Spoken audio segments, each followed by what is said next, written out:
Hey, what's up, y'all? My name's Chris Abbott, but all my friends just call me Abbo. And in this video, we're going to be specifically talking about what are millennials looking for in a church coming up.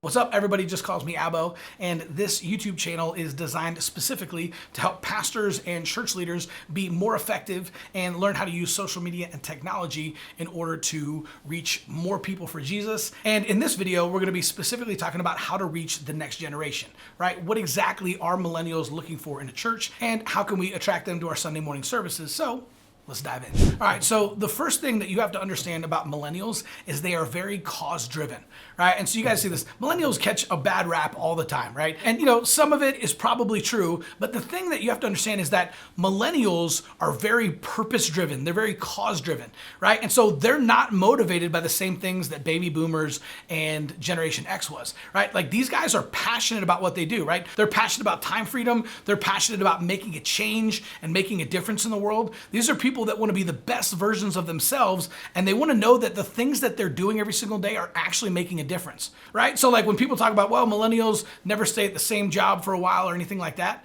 right? The thing that you have to understand is it's because they're so purpose driven that if they don't feel like they're making a difference, they're going to leave and go somewhere else where they feel like they can, right? And so this is really, really important. And so if you know anything about, leadership principles, or you've watched anything from Simon Sinek, right, you understand that people don't buy what you do, they buy why you do it. So if you are trying to reach millennials and the next generation, one of the most important things that you can do is communicate the why behind everything you do, right? So you need to talk about not only what your church is doing it, right? Not only how your church is doing it, but why your church is doing it, right? So you need to be able to communicate your mission. You need to be able to invite them into your mission, and you need to specifically be able to communicate in a way that's going to put them in the center of the story, and that's going to invite them to be able to become a part of your church and further that mission.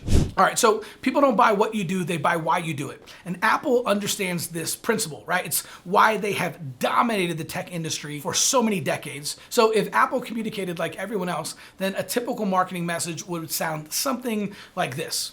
We make great computers. They're beautifully designed, simple to use, and user-friendly. Want to buy one? Not very inspiring, right? They basically told you, hey, we make computers and, they're good computers. Want to buy one? Right? It's not going to inspire anyone. But Apple communicates in a way that's completely different. Apple communicates from the why, right? A lot of people talk about what they do. Some people talk about how they do it, but very few leaders and organizations talk about why they do it. Right? Instead, Apple actually communicates something like this. In everything we do, we believe in challenging the status quo. We believe in thinking differently. The way that we challenge the status quo is by making our products beautifully designed, simple to use, and user-friendly. We just happen to make great computers. Want to buy one? Totally different, right? It's got a totally different look and feel. See, all they did was flip it, and they started with their why. Right? So like in the first example, we started off with, hey, we make great computers, right? But that doesn't really inspire anybody. But if you talk about the why behind why you exist, and then you talk about what you do, and you flip that order, it changes everything. This is something that churches have to understand. If you want to be able to attract millennials to your church, you have to be able to communicate your why so that they can tap into that, and that's what's going to get them to not only show up on Sunday morning, but buy in the vision and actually become a fully surrendered disciple of Jesus. Okay, so before I get to my next couple of examples, make sure to subscribe to the channel. Man, we are dropping new content every single day, 5 days a week. So make sure to subscribe and hit that little bell notification so you get notified every single time we drop a new video. All right, so the first example was about computers, right? And while you may or may not love Apple, right, you're probably wondering, hey, Abbo, that's great, but how does that relate to me as a pastor or a church leader? How can we use that in our church? Here's what I want to do. I recently came across 2 different church websites, right, that communicated 2 very different messages. So I'm going to read them to you, and I want you to tell me which church you would want to visit on Sunday morning. Okay, so on the first website, the very first thing that you saw on the homepage was this. It is vitally important that churches remain doctrinally pure. Nearly every New Testament book includes some form of warning against false teaching. The points of our statement of faith are not exhaustive to what we believe, but do provide safety rails for preserving sound doctrine. Now, you may 100% believe and agree with that statement, but the problem is that's the very first thing that church communicated to anyone who is potentially thinking about visiting their church, right? So if you're a millennial and you're looking for, purpose, and you want to be cause-driven, you want to wake up in the morning and know that you're making a difference in the world, and you want a church that's doing the same thing, would that statement, the very first statement that you see on a website, attract you?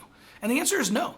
Right? And actually, I know this pastor. He's a great guy. Man, he's super passionate about the word, right? He's super passionate about reaching people for Jesus. But the problem is what he's communicating on the front end isn't going to tap into that next generation, right? He's not communicating the why. And so what's going to happen is that most new visitors, including millennials, are just going to hit the back button and they're going to go check out the next church.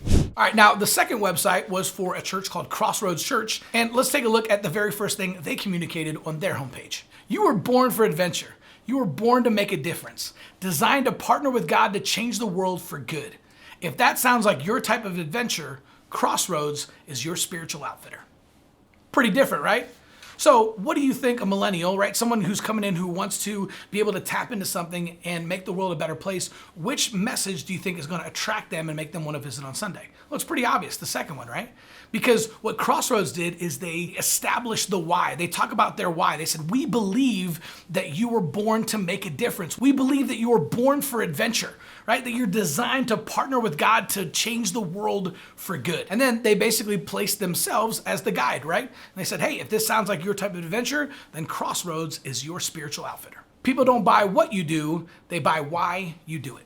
All right, so I hope that example kind of helped to shed a little bit of light on how to communicate, right, both from Apple and from a couple of church websites, right? The most important thing we have to remember, people don't buy what you do, they buy why you do it. So don't communicate the what, don't communicate the how, communicate the why. And that's how you can reach millennials and you can bridge the gap to the next generation. Okay, so we've got another free training video for you. If you head over to churchgrowthagency.com, we're actually going to show you a simple 4-part framework that you can use at your church in order to attract millennials and young families and get a steady stream of new visitors every single Sunday. So head over to churchgrowthagency.com or click on the link in the description below.